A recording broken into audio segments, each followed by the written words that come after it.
Hello everyone, welcome back in our channel. दोस्तों, आप सभी का स्वागत है। मैं हूं कपिल। तो बच्चों, आज की इस वीडियो में क्लास 10th का chapter number 12 surface area and volume का एक्सरसाइज 12.1 का क्वेश्चन नंबर 3 आज हम करेंगे। इससे पहले मैंने क्वेश्चन नंबर 2 तक का जो वीडियो मैंने पहले ही अपलोड कर दिया। प्लीज़ जो बच्चे हमारे साथ न्यू जुड़े, प्लीज़ आप जाके देख लीजिएगा। तो चलिए शुरू करते हैं अपना सेशन। दोस्तों, अगर आप चैनल पर न्यू हो तो प्लीज़ चैनल को सब्सक्राइब करना बिल्कुल ना भूलें। साथ साथ ना आप हमारे बेल आइकन को ना ऑन कर दीजिएगा, जिससे कि जो आने वाली वीडियो का जो नोटिफिकेशन है वो आपके पास सबसे पहले पहुंच जाएगा। तो देखिए, ये जो एक्सरसाइज है सिंपली आपकी फॉर्मूले बेस्ड, और अगर आपने क्वेश्चन को रीड करके डायग्राम बना लिया तो समझ लिए 50% आपका क्वेश्चन यहाँ पे हो चुका है। तो आप अपनी एनसीईआरटी बुक को आप ओपन कर सकते हो। देखिए, क्वेश्चन में आपसे बोला गया है ए toy is in the form of A cone of radius 3.5 centimetre mounted on a hemisphere of the same radius. तो देखिए, क्वेश्चन में क्या बोला है, उससे पहले मैं आपको यहाँ पे डायग्राम में आपको दिखा देता हूँ। मैंने यहाँ पे डायग्राम ऑलरेडी ड्रॉ कर रखा है, ठीक है। तो क्वेश्चन में आपसे बोला गया एक टॉय है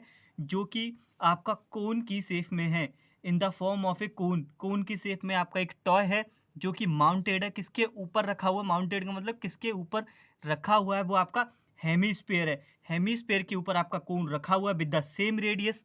सेम रेडियस का मतलब क्या होगा? जो रेडियस आपका इस कोन का होगा वही रेडियस आपके इस हेमीस्फीयर का होगा। ओके, तो नाउ चलिए अब आगे क्वेश्चन को रीड करते हैं। तो क्वेश्चन में आपसे बोला गया है बच्चों, the total height of the toy is 15.5। तो देखिए, बोला गया है कोन और हेमीस्फीयर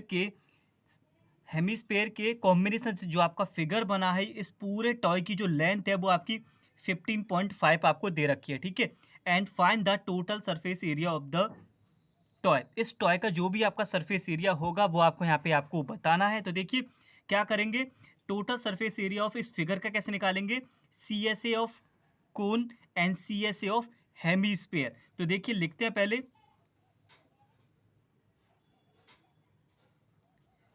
TSA ऑफ टॉय। जो टॉय का TSA होगा वो किसके इक्वल होगा? CSA of cone plus CSA of hemisphere, ठीक है। शॉर्ट में लिख दे रहा हूँ, हेमी स्पेयर। तो आपको करना है क्या, जब भी हम उस फिगर का निकालेंगे सरफेस एरिया, तो हमें क्या चाहिए? कोन का चाहिए और प्लस हेमी स्पेयर का चाहिए। जो CSA कोन का होता है बच्चों, वो आपका क्या होता है? कोन का जो CSA होता है वो आपका होता है pi r l plus CSA of hemisphere आपका होता है प्यारे बच्चों 2πr², ठीक है। मैंने ये पहले लाइन क्यों लिखी जरा मैं आपको अब समझा देता हूँ।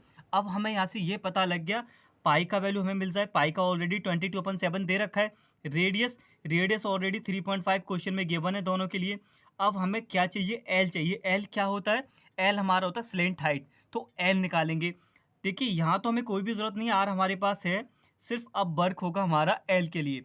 तो देखिए, अब डायग्राम की तरफ हम चलते हैं। डायग्राम के लिए जो एल होता है वो हमारा बच्चों ये होता है slant height. Slant height of the cone, ये आपका कोन है। इसके लिए देखो, ये इसका क्या हो गया? रेडियस। ये बेस का काम करेगा। एंड एल चाहिए। अब देखो, आपका जो ट्रायंगल बन रहा है, ये जो आपको ट्रायंगल दिख रहा है, इसमें हम लगाएंगे वही पाइथागोरस थ्योरम जो हमारी होती है, हाइपोटेन्यूस का square is equal to base का स्क्वायर प्लस हाइट का स्क्वायर। तो देखिए, हाइट को मैं मान लेता हूँ, इसकी जो हाइट है वो आपकी h है। यहाँ से यहाँ तक कोन की जो हाइट हमने ले ली, h ले ली।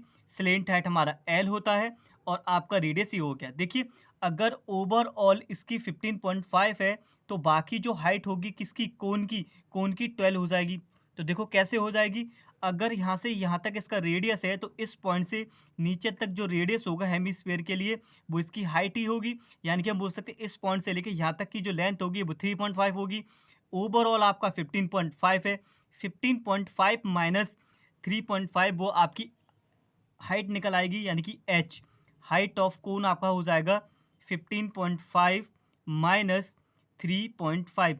जब आप इसको माइनस करोगे तो यू विल गेट 12 सेंटीमीटर। आपके पास यहाँ पे h निकल आया है। अब आपको चाहिए स्लेंट हाइट। तो बच्चों देखो, स्लेंट हाइट का जो फॉर्मूला होता है वो आपको पता होना चाहिए।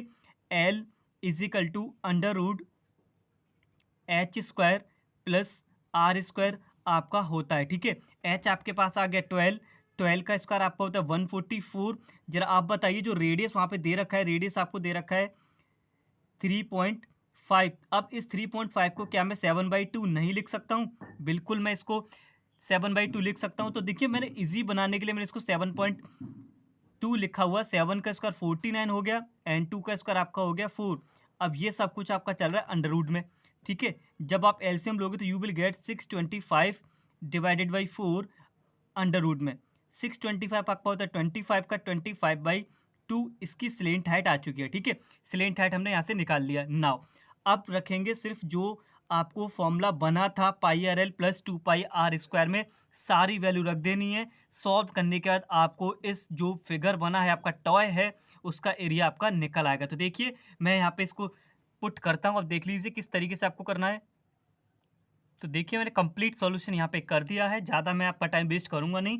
पाई का वैल्यू 22/7, रेडियस हमने निकाल लिया 7/2 बिकॉज रेडियस 3.5 था। 3.5 को मैंने 7.7/2 लिख दिया। एल आपका slant height H square plus R square under root से निकल आया 25/2 एंड सिमिलर यहाँ वैल्यू रखा। 2 से आपका 2 कैंसिल, इस 2 से 11 टाइम, 7 से 7 कैंसिल। अब बाकी बची हुई सिंपल सी कैलकुलेशन एंड आई होप इतना आप सभी लोगों को आना चाहिए। तो देखिए आपका रिमेनिंग पार्ट रह जाएगा सॉल्व करने का 11 × 25, 11 × 7। जब आप इसको सॉल्व करोगे you will gate 214.5 centimetre square. तो उम्मीद है आपको ये क्वेश्चन आपको समझ आ गया होगा। तो सिंपली क्या था आपका डायग्राम इसमें इंपॉर्टेंट था। अगर डायग्राम आपने ड्रॉ कर लिया तो you can solve this question by easy.